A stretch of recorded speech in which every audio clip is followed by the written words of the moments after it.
రాత్రి సంగీత కచేరీ బాగా చేసినట్టున్నారు.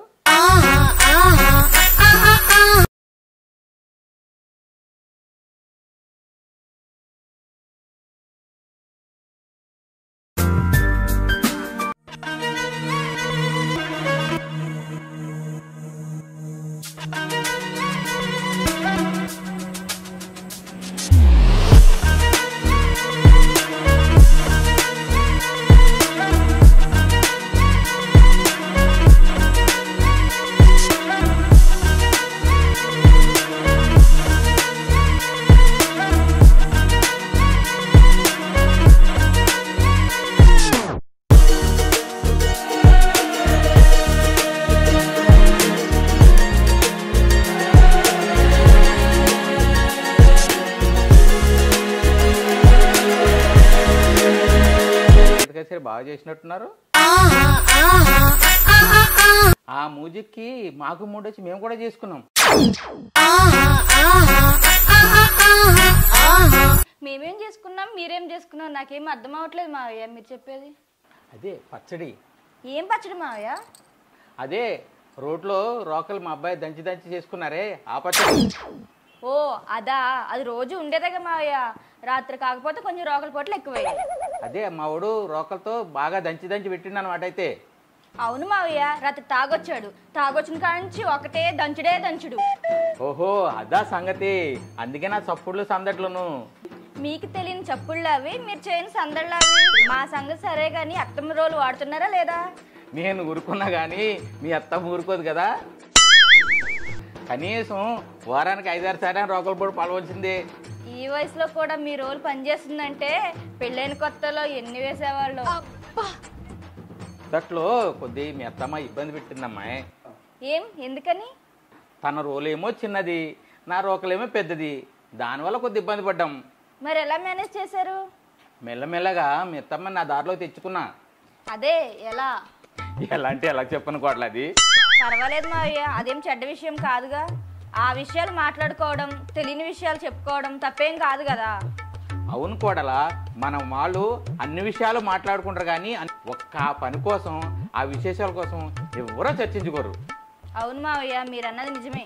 ఇప్పుడు అందరూ సెల్ ఫోన్కి అడిక్ట్ అయ్యారు. సెల్ ఫోన్లో అన్నీ ఉంటున్నాయి, ఏది కావాలన్నా క్షణాల్లో కనిపిస్తున్నాయి. అవును.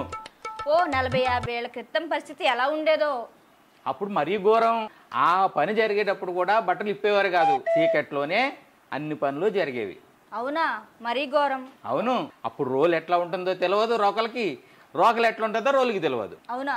అవును కోడలా, రోట్లో రోకలు పెట్టి దంచామా లేదా, పచ్చడి పచ్చడి అయిందా లేదా అంతే తెలుసు. అవునా, ఒకరి మరొకరు చూసుకోకుండా చేసుకోవడం మరీ ఘోరం. ఇక అప్పటి వాళ్లకు 69 పద్ధతి, ఐస్ క్రీమ్ పద్ధతి తెలియదు అనుకుంటా. అవును.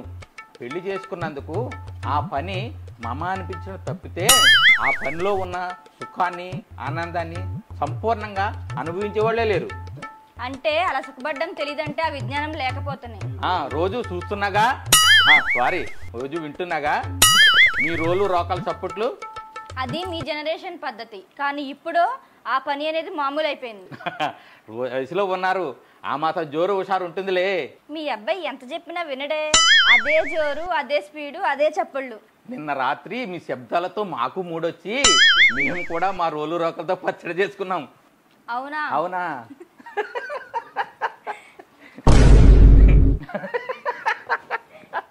ఏంటి మామ కోడలు తెగ నవ్వేసుకుంటున్నారు, ఏంటి సంగతి? రాత్రి మన కొడుకు కోడలు సృష్టించిన మ్యూజిక్ కోసం మాట్లాడుకుంటున్నారు. చిచి, కోడలతో అలాంటి మాటలు మాట్లాడడానికి సిగ్గులేదు? మేమేమి బూతులు మాట్లాడుకోవడం లేదు అత్తమ్మా. మరి రోలు రోకల కోసం మాట్లాడుకుంటున్నాం అంతే. రోలు రోకల గురించి మాట్లాడుకుంటే అంతగానం పగలబడి నవ్వాలా? ఓ పిచ్చి మగమా, నువ్వు అనుకున్నట్టు రోలు రోకలు కాదే. మరి దేనికి నవ్వుతున్నారు అంతగానం? తప్పు మాటలు గాని, తప్పుగా మాటలు గాని ఏమి మాట్లాడుకోవడం లేదు అత్తమ్మా. అంటే డబుల్ మీనింగ్ మాటలు మాట్లాడుకోవడం సభ్యత సంస్కారమా? అవి సరసమైన మాటలు. ఎలాగో మీరు చెడిపోయారు, ఇప్పుడు ఆ కోడల్ని కూడా చెడగొడుతున్నావా? ఇంకా మీటింగ్ చాలు గానీ అబ్బాయి వచ్చే టైం అయింది, పద మన రూమ్ కి.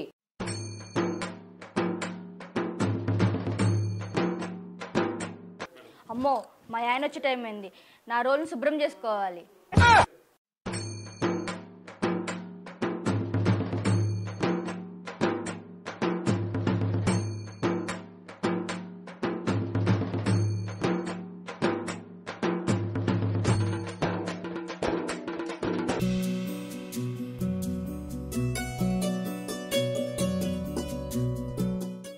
అత్తమ్మ ఇదిగో కాపీ.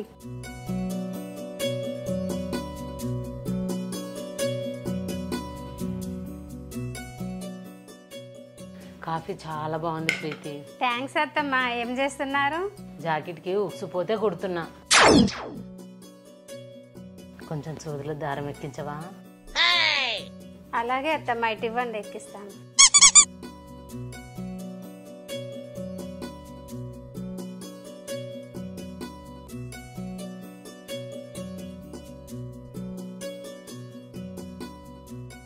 నువ్వు తొందరగానే దారం ఎక్కించావు.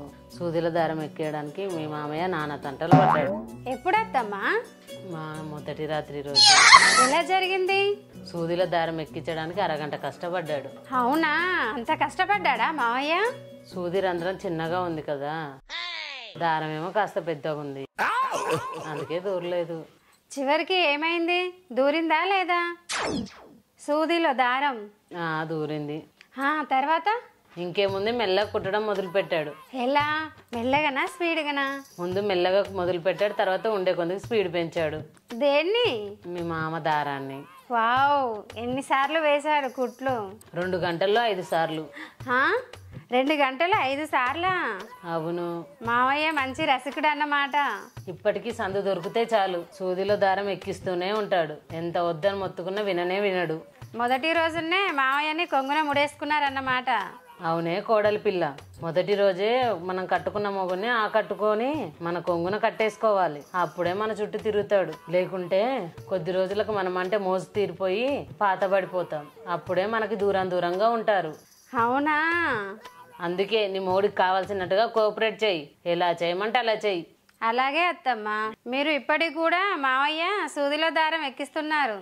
అవును, సూది ఇప్పుడు దబ్బనం అయినా అదే జోరు కొట్టడం, అదే జోరుగా కుట్టడం.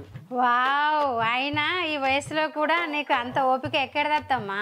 మీ మామయ్యకి దారం ఎక్కించింది నిద్ర పట్టదు, నాకు కూడా అలాగే అనుకో. రోజు అయితే బోర్ కొట్టదా? విసుగు అనిపించదా? పిచ్చిదానా, ఆ పని బోర్ కొడితే యవ్వనం వేస్ట్, విసుగు అనిపిస్తే ఆ జీవితమే వరస్ట్. బోర్ కొట్టకుండా ఉండాలంటే ఏం చేయమంటారు? మనం రోజు పప్పే తినలేం కదే. రోజు తినలేం. రోజుకొక కొత్త రకం కూరగాయలు వండుకుంటాం.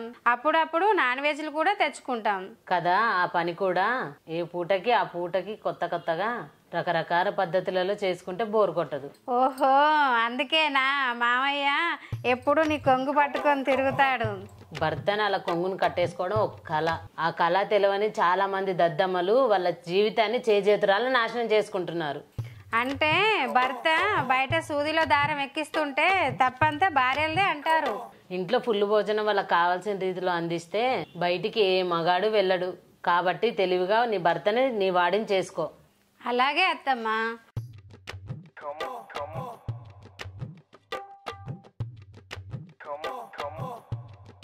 Yeah.